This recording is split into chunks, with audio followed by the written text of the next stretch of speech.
The sound of rocket-propelled grenades crashing into a schoolyard is not a sound any child should ever hear.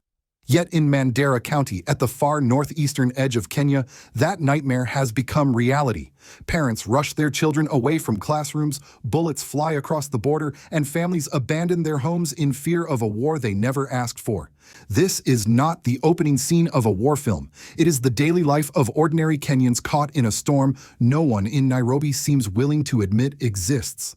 The alarm has been sounded not by outsiders, but by one of their own, Ali Roba, former governor of Mandera, and a man who once wore the uniform of the Kenya Defense Forces. His words are blunt, almost chilling. Jubaland forces have crossed the border, deployed live ammunition, and are consolidating power on Kenyan soil. He warns that if the government fails to act, the people of Mandera will be left with no choice but to defend themselves. Can you imagine that citizens arming themselves because the state refuses to acknowledge their suffering? Yet while the people of Mandera tell of rockets, stray bullets, and displacement, the government in Nairobi repeats the same phrase. There is no cause for alarm. Who should Kenyans believe, their leaders in the capital or the wounded children in Mandera's hospitals? This is not just a story about border clashes, it is about trust, survival, and the fragile bond between citizens and the state. If that bond breaks, Kenya may face not only a humanitarian disaster but a national crisis of legitimacy. Do you think the government is hiding the truth from its own people, or is this all just local politics dressed as a security crisis? Please share your thoughts in the comments. And if you believe that the truth must be told, no matter how uncomfortable, subscribe, because together we can make sure these voices are not silenced. When Ali Roba stepped before the microphones, his words cut through Kenya's political noise like a sharp blade. This was not the language of a man seeking headlines. This was the urgency of a former soldier, a leader who had seen the battlefield and now saw the same shadows rising over his own people. He claimed that Jubaland forces, militias tied to Somalia's turbulent frontier, were no longer content with fighting their official rivals across the border. They had crossed into Mandera County itself, inside Kenya's sovereign territory. According to Roba, this was not rumor or exaggeration. He described an alarming picture: armed men moving openly, rocket-propelled grenades being positioned, live ammunition smuggled into villages, and explosives hidden among civilian neighborhoods. His warning was chilling in its precision. The buildup of foreign troops and heavy weapons in Mandera could not be dismissed as a misunderstanding. To him, it was nothing less than an invasion in slow motion. Within hours of his statement, reports began to emerge that supported his claims. Witnesses described gunfire that echoed across Mandera town. Families told of bullets piercing their walls, of children diving under beds to escape flying shrapnel. And then came the event that transformed fear into outrage. A rocket-propelled grenade fired from across the border in Bulawayo, Somalia, crashed into a Kenyan primary school. The explosion tore through classrooms, leaving several children and teachers wounded. Parents who had sent their sons and daughters to learn arithmetic and grammar suddenly found themselves rushing to hospitals carrying little bodies soaked in blood. This was no longer an abstract border skirmish. It was an attack on the heart of a community, a wound that could not be explained away. For Mandera's residents, the incident confirmed what Ali Roba had warned. The violence was not just spilling over from Somalia, it was taking root inside Kenya. In the days that followed, the human toll grew heavier. Stray bullets continued to injure civilians. Reports indicated that hundreds of families, terrified of waking up to gunfire, fled their homes with nothing but the clothes on their backs. Makeshift camps of internally displaced people sprang up, lining the dusty roads. Mothers cradled crying infants, elders sat in silence, and young men wondered aloud whether they would be forced to fight to protect their families. Ali Roba did not soften his message. He declared that although Jubaland's declared enemy was Somalia's national army, the reality was clear: Mandera's citizens were paying the price. Support for the government should never be mistaken for a license to gamble with people's lives, he warned. His voice carried both the authority of a governor and the steel of a soldier. Behind the statistics and the political statements were the everyday lives of ordinary Kenyans. Children had stopped going to school. Local traders watched their businesses collapse as markets emptied. Farmers abandoned their fields, unable to tend to crops, while gunfire rang in the distance. Each passing day turned Mandera into a ghost county, one where fear dictated the rhythm of life. The evidence that Roba presented was not just anecdotal. Photographs of damaged buildings, testimonies from wounded civilians, and the undeniable scar of the RPG attack forced even skeptics to take notice. The reality was playing out on the ground, whether or not officials in Nairobi wished to acknowledge it. By the end of the week, one thing had become clear: the people of Mandera felt abandoned.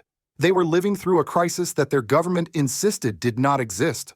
And in that vacuum of denial, Ali Roba's voice rang louder and more defiant, warning that if the state failed in its duty, Mandera's people would be forced to do what no citizen should ever have to consider: take up arms to protect their homes. The crisis in Mandera reached its emotional breaking point when Ali Roba's warning shifted from words to a declaration of intent. Standing before his audience, his voice steady but charged with anger, he made it unmistakably clear: if Nairobi failed to protect Mandera, then he and the people would be forced to mobilize and defend their land with their own hands. For a former governor and a former captain in the Kenya Defense Forces to utter such a statement was no small matter. It was a threat that underscored the depth of despair in the region.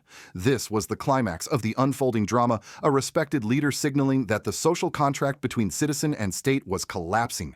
The implication was stark. If the state abdicated its duty, Mandera would no longer wait. Its people would transform from victims into defenders, risking the eruption of a local militia movement within Kenya's own borders. Images began circulating of villagers whispering about stockpiling weapons, of young men forming informal patrols to guard their neighborhoods at night. Mothers wept at the thought of their sons being pulled into yet another cycle of war. The fear of an armed civilian response was not just about bullets and bloodshed. It was about the unraveling of Kenya's fragile unity, the possibility that a single county could ignite a chain reaction of violence and shame across the nation. And yet, as Roba raised the alarm, the government's response was a wall of denial. From the county commissioner to Interior Cabinet Secretary Kithure Kindiki, the official line did not budge. No Jubaland soldier had crossed into Kenya, no school was occupied, no cause for alarm existed. Nairobi insisted that the situation was under control, that reports of foreign militias on Kenyan soil were nothing but rumors fueled by politics. This sharp contrast between local testimonies and government denials created a chasm of mistrust. On one side stood the wounded, the displaced, the eyewitnesses who saw RPGs shatter their schools. On the other stood government officials thousands of miles away, assuring the nation that all was well. The disconnect was not just logistical, it was moral. How could a state ask its citizens for loyalty while refusing to acknowledge their suffering? The reactions from Mandera were raw and unfiltered. Residents cried out, "Are we not Kenyans? Do our children's lives not matter?" Local leaders echoed Roba's words, warning that silence from Nairobi was not only dangerous, but humiliating. Their county had become a battlefield, and yet their cries for help were treated as political noise. As the tension mounted, the stakes grew higher. If Mandera's leaders and citizens armed themselves, Kenya would face not just an internal crisis, but international embarrassment. The idea of civilians battling foreign forces within its borders threatened to undermine Kenya's reputation as a stable democracy and a regional power. Ali Roba himself admitted that such a move could jeopardize peace and plunge Kenya into international embarrassment. But the alternative, in his view, was worse: to stand by while his people were slaughtered. The climax of this conflict then was not just about rockets or rifles, it was about dignity, legitimacy, and survival. The louder Nairobi denied, the louder Mandera cried out. The more government officials dismissed the crisis as politicization of security, the more ordinary Kenyans saw their trust erode. This collision between the center and the periphery, between denial and lived reality, became the true battlefield. At its height, the Mandera crisis revealed something profoundly unsettling: a nation at risk of fracturing from within, where the very people sworn to defend the state began to contemplate taking up arms against the silence of their own government.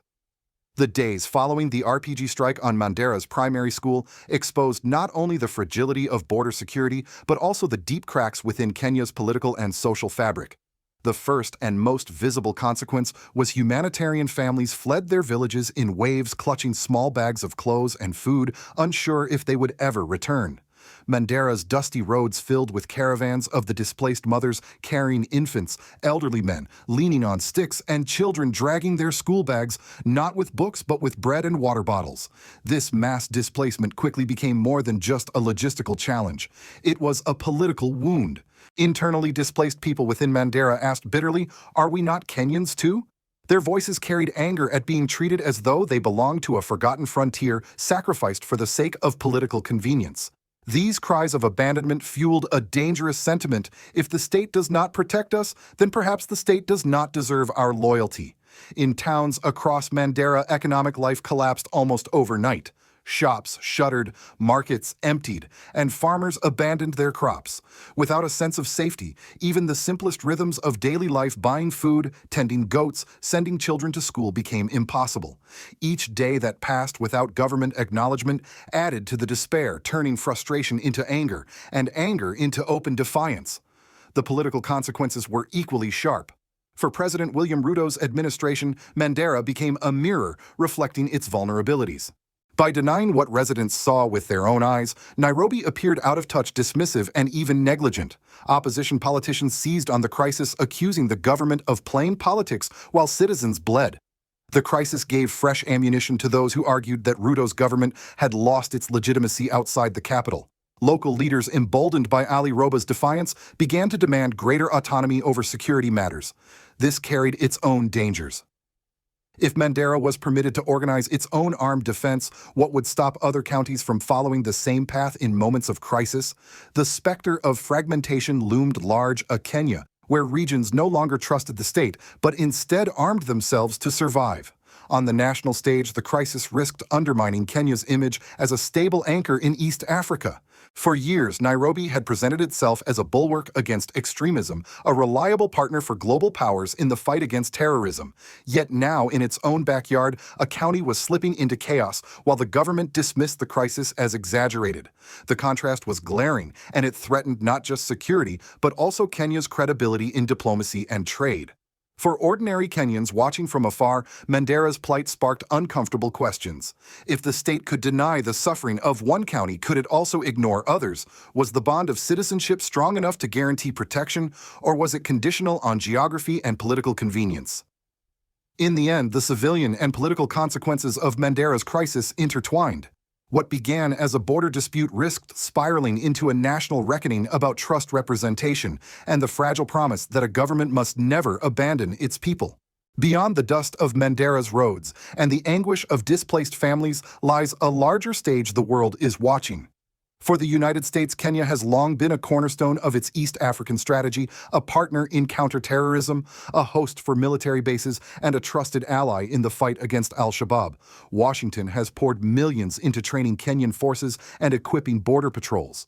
Yet the crisis in Mandera raises an uncomfortable question. If Kenya cannot secure its own borders, how reliable can it remain as a regional anchor? The silence from Nairobi has not gone unnoticed. In diplomatic circles, whispers grow louder. Is the Kenyan government downplaying a security breach to avoid embarrassment? For U.S. analysts, the situation is doubly troubling. A failure to address Mandera's crisis could provide fertile ground for extremist recruitment. Communities who feel abandoned by their state are often the first to be lured by promises of protection from non-state actors. The lesson has repeated itself from Afghanistan to Nigeria. Denial today breeds insurgency tomorrow. Meanwhile, Somalia itself walks a tightrope. The federal government in Mogadishu insists it has a good working relationship with Nairobi, but internal divisions remain sharp. Jubaland, with its semi-autonomous status, has long acted independently, often clashing with the Somali National Army. If Jubaland forces truly crossed into Kenya, the incident risks spilling Somalia's internal conflicts across borders, undermining fragile diplomatic gains, and forcing Kenya into a confrontation it desperately wishes to avoid. Across the African continent, leaders are quietly noting the contrast between Kenya's denials and the decisive rhetoric of other figures. In Burkina Faso, for example, President Ibrahim Traoré has built his legitimacy on the promise that no village will be left undefended, no citizen abandoned to foreign forces. To older African leaders, Mandera is not just a Kenyan problem. It is a warning about what happens when governments lose touch with the daily struggles of their people. European governments, too, have reason to worry. Kenya is a crucial gateway for trade routes, humanitarian logistics, and counterterrorism operations in the Horn of Africa. An unstable Mandera would complicate aid deliveries into Somalia and potentially trigger refugee flows into Ethiopia and beyond. International NGOs already warn that if displacement continues, Kenya could face a humanitarian crisis that strains not only its own capacity, but also that of global donors. The stakes therefore extend far beyond Mandera's boundaries. For Washington, Brussels, and even Beijing, the question is whether Kenya will act decisively to restore confidence or whether the crisis will fester, eroding Nairobi's role as a stable partner. The contrast is stark. Where Ali Roba calls for urgent defense of his people, Nairobi dismisses the threat as rumor. In global politics, perception matters as much as reality. And the perception taking shape is that Kenya's government is in denial, leaving its frontier exposed and its people vulnerable. If Mandera burns, it will not only scar Kenya's reputation, but also reshape how the world engages with East Africa. The region's stability, trade, and security could all hang in the balance. The story of Mandera is not just a border dispute between two restless neighbors. It is a mirror reflecting the deepest vulnerability of any nation: what happens when the state denies the pain of its own citizens. In the dust of that county, wounded children, frightened parents, and abandoned communities are asking questions no government should ever force its people to ask: are we still worth protecting? If Kenya continues to insist, there is no cause for alarm. The consequences could be devastating. Local militias may rise, turning Mandera into a battleground of civilians against foreign fighters. The social contract binding Kenyans together may fracture, leaving space for extremists to recruit from the ranks of the disillusioned.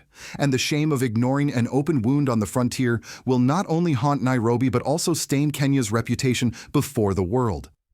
But this crisis carries a lesson beyond Kenya's borders. Across Africa, leaders face the same test. Do they stand with their people when danger comes, or do they hide behind denial and distant speeches? In Burkina Faso, President Ibrahim Traoré has built his legacy by promising that not a single village will be left undefended. He reminds us that sovereignty is not measured in polished statements, but in the safety of ordinary people. The same standard must be demanded of every leader, from Nairobi to Abuja, from Cape Town to Cairo. For those of us watching from afar, especially older Americans who have seen the cycles of war and peace around the globe, Mandera's story is both familiar and urgent. We know the cost of ignoring small fires until they become wild infernos. We know that when governments lose touch with the cries of their citizens, history is rarely forgiving. So I ask you, do you think President William Ruto's administration is protecting Kenya's citizens, or is it abandoning them for the sake of political convenience? And looking wider, can leaders like Ibrahim Traoré, who place their people first, provide a new model for Africa's future, or will denial and delay continue to cost innocent lives? Please share this video if you believe the truth about Mandera must not be buried. Leave your thoughts in the comments. I want to hear what you think Kenya should do next. And if you believe that leaders must be held accountable not by headlines but by their duty to protect their people, then subscribe. Because together we can keep the voices of the forgotten alive and ensure that stories like Mandera are never silenced.